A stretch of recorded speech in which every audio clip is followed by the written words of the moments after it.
వాళ్ళ కుటుంబాలే సర్వనాశనం అయిపోయినాయి. 10-12 ఏళ్ళు జైల్లో ఉండొచ్చి ఇంకా తర్వాత వాళ్ళ మీదనే వచ్చి జాలి పడేదేంది? జాలి కాదు అది. అంతవరకు మీరు మీ ఇష్టం వచ్చినట్లు పల్లెల్లో వీళ్ళతో వాళ్ళని మర్డర్ చేయొచ్చు, వాళ్ళతో వీళ్ళని మర్డర్ చేయొచ్చా పబ్బం గడుపుకుంటూ ఉన్నారు. ఎప్పుడైతే పాఠశాల రెడ్డి వాళ్ళు ఇది కరెక్ట్ కాదు, మనం ఆయన బతుకుంటే మనం చంపుతాడని వాళ్ళ ఇంట్లో మనిషి జోలికి పోయేటప్పటికే వాళ్ళు కొంచెం మేలుకొని ఇది మన ఇంటికే చుట్టుకొని వస్తుందని మీరు భయపడి ఆ తర్వాత మళ్ళీ వాళ్ళ జోలికి పోలే. జాలితో కాదు, కేవలం వాళ్ళకి భయపడి. వాళ్ళకంటే రేపొద్దున మనం ఎవరి మీదికి పోయినా కూడా మన ఇంట్లో వాళ్ళ మీదకి వస్తుందని అప్పుడు భయపడి అక్కడి నుంచి కొంతకు కొంత తగ్గడం జరిగింది. ఈ రకంగా రాజారెడ్డి ప్రస్థానం సాగితే ఇంకా రాజశేఖర రెడ్డి విషయానికి వచ్చేటప్పటికి ఒకటి లింగాల మండలం అని ఉంది. అక్కడ స్టార్టింగ్లో రామారావు గారి పీరియడ్లో ఉన్నప్పుడు మండలం ఎలక్షన్ జరిగినప్పుడు పెద్దగూడాల కృష్ణారెడ్డి అని ఆయన మర్డర్ చేశారు. ఎవరు ఆయన అంటే వాళ్ళన్న రామాంజుల రెడ్డి అప్పుడు మండలానికి కంటెస్ట్ చేశాడు. వాళ్ళుంటే ఎదుగుదల మాకు చాలా ఇబ్బంది అని చెప్పేసి అది నీట్గా ప్లాన్ చేసి ఒక ఇద్దరిని తాడిపత్రి సబ్స్టేషన్లో పెట్టి, అంటే ఎవరైతే అనుమానితులుగా ఈ మర్డర్ వెనక ఉంటారని దొన్లాగా ఎంగమోహన్ రెడ్డి అని ఇంకో ఆయన్ను తాడిపత్రి స్టేషన్లో పెట్టి ఇతని సెకండ్ షోకి పోయి వస్తా అంటే అటాక్ చేసి డిఎన్ రెడ్డి అంటే మాజీ ఎంపీ వాళ్ళ గేట్ ముందరనే మర్డర్. అదే టయానికి నిన్న కేశవన్న చెప్పినట్లు హైదరాబాద్లో ఒక మిలిటరీ ఆఫీసర్తో ఈయన గొడవ పెట్టుకొని హైదరాబాద్లో ఇక్కడ కేసు పెట్టించుకొని, అంటే నేను ఆ ప్రాంతంలో లేను, నేను హైదరాబాద్లో ఉన్నానని ఒక ఎల్బీ కోసం రాజశేఖర రెడ్డి గారు స్వయంగా కుట్ర పని చేసిన మర్డర్ అది. నెక్స్ట్ వచ్చేసి రఘురామరెడ్డి గారు సింగిల్ విండో ప్రెసిడెంట్, లింగాల మండలమే. ఆయనను పులివెందులకు దగ్గరలో ఆయనను కూడా మర్డర్ చేశారు. ఈ మర్డర్ కూడా ఏంటి, ఆ రఘురామరెడ్డి అని ఆయన ఆ మండలం ఎలక్షన్స్లో వాళ్ళు చెప్తే వినకుండా ఇండిపెండెంట్గా కంటెస్ట్ చేసినాడు కాబట్టి ఆయన మర్డర్. నిన్న కేశవన్న కూడా వాళ్ళు కొంచెం బంధువులు కూడా అవుతారు. మా పార్నపల్లిలో ఎంత దారుణమైన విషయం అంటే మొత్తం ఆ ఊరికి 400 నుంచి 500 మంది రాజారెడ్డి పోయి జనాన్ని వేసుకొని పోయి మొత్తం లైట్స్ అన్ని ట్రాన్స్ఫార్మర్లన్నీ ఆఫ్ చేసి కాంప్రెషర్లు డైనమిట్లు పెట్టి పేల్చి వాళ్ళ ఇంట్లో ఉండే మొత్తం, ఇప్పుడు మనుషులంటే వాళ్ళు ఎవరు లేరు, లేడీస్ని కూడా చాలా అసభ్యకరంగా ప్రవర్తించి అందరినీ బయటికి పంపించారు. వాళ్ళ మెడల్లో ఉండే గొలుసులు, పట్టు చీరలు అవన్నీ కూడా లూటీ చేసి ఇంట్లో ఉండే పశువులను ఇడ్చాలనే ఇంగిత జ్ఞానం కూడా లేకుండా డైనమిట్లు పెట్టి పేల్చితే వాళ్ళకు ఉండే పశు సంపద అంతా కూడా ఆ రోజు చనిపోయి, అది చూసేదానికి కానీ అంత హృదయ విదారకంగా. అంటే రాజారెడ్డి కానీ వీళ్ళతో పెట్టుకుంటే ఊరు మీదకే వచ్చి విచ్చలవిడిగా కరెంటు లైట్లు స్విచ్ ఆఫ్ చేసి ఇండ్లు కూడా డైనమిట్లు పెట్టి మేము పేలుస్తాము. అంతటి భయానకమైన వాతావరణాన్ని లింగాల మండలంలో సృష్టించి, ఇది చెప్పాల్సి వస్తుందంటే దానికి రాజకీయానికి సంబంధం ఉంది. ఇంతటి భయానకమైన వాతావరణాన్ని సృష్టించి లింగాల మండలం అంతా రిగ్గింగ్ చేసుకునేవాళ్ళు. ఎప్పుడైతే మన చంద్రబాబు నాయుడు గారు ముఖ్యమంత్రి అయిన తర్వాత 1996లో ఎంపీ ఎలక్షన్స్ వచ్చాయి. అక్కడ రాజమోహన్ రెడ్డి గారు కంటెస్ట్ చేశారు. అప్పుడు ఈయన 4,000 చిల్లర 5,000 స్వల్ప మెజార్టీతో గెలిచినారు. అప్పుడు ఏం జరిగింది, లింగాల మండలంలో అబౌవ్ 90% పోల్ అయినాయని చెప్పి మొత్తం లింగాల మండలం బాక్సులంతా రిగ్గింగే. ఆ బాక్సులన్నీ పక్కన పెడితే మళ్ళా కింద పడి ఆ బాక్సులు ఎంచుతే అంతా కూడా వన్ సైడ్ రిగ్గింగ్. అంటే ఒక హత్యలు, లింగాల మండలంలో 2 హత్యలు, ఒక డైనమిట్లు పెట్టి భయభ్రాంతులను చేసి ఓట్లన్నీ చేయించుకొని ఆ తర్వాత ఆ రోజే మీరు ఎంపీగా ఓడిపోయింటే మీకు ఇంత రాజకీయ భవిష్యత్తు ఉండేది కాదు. అంటే ప్రతి మర్డర్ వెనుక కూడా వాళ్ళ ఒక పొలిటికల్ గెయిన్ అనేది ఉంటుంది. అసలు మీరు ఇంకా మామూలుగా ఆశ్చర్యపడతారు.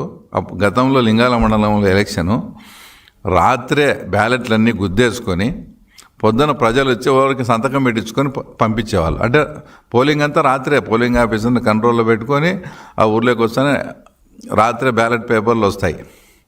బ్యాలెట్ పేపర్లు రాత్రే అన్ని గుద్దేసుకొని పొద్దున్నే ఎవరైనా జనాలు వస్తే వాళ్ళతో వరకు సిగ్నేచర్ పెట్టుకొని పంపించేవాళ్ళు.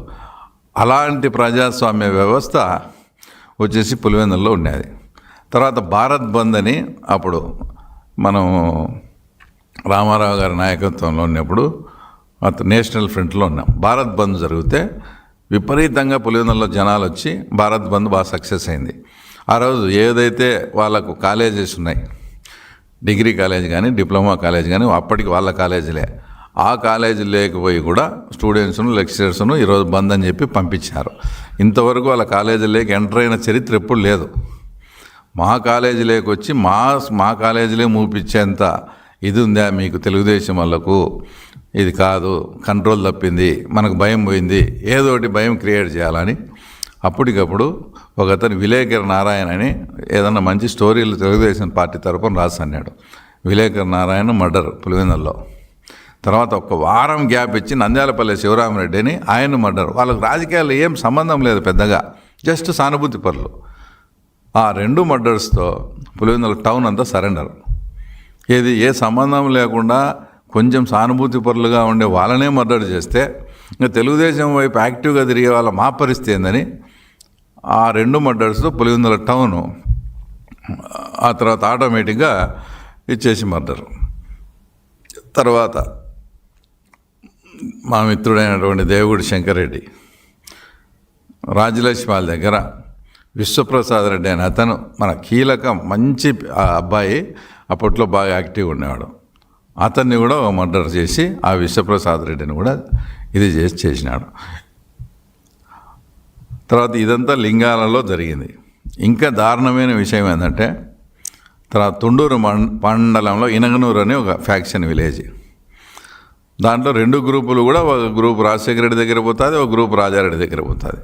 లేదంటే ఒక గ్రూప్ రాజారెడ్డి దగ్గర పోతే ఒక గ్రూప్ వివేకానంద రెడ్డి, అట్లా మేనేజ్ చేసేవాళ్ళు.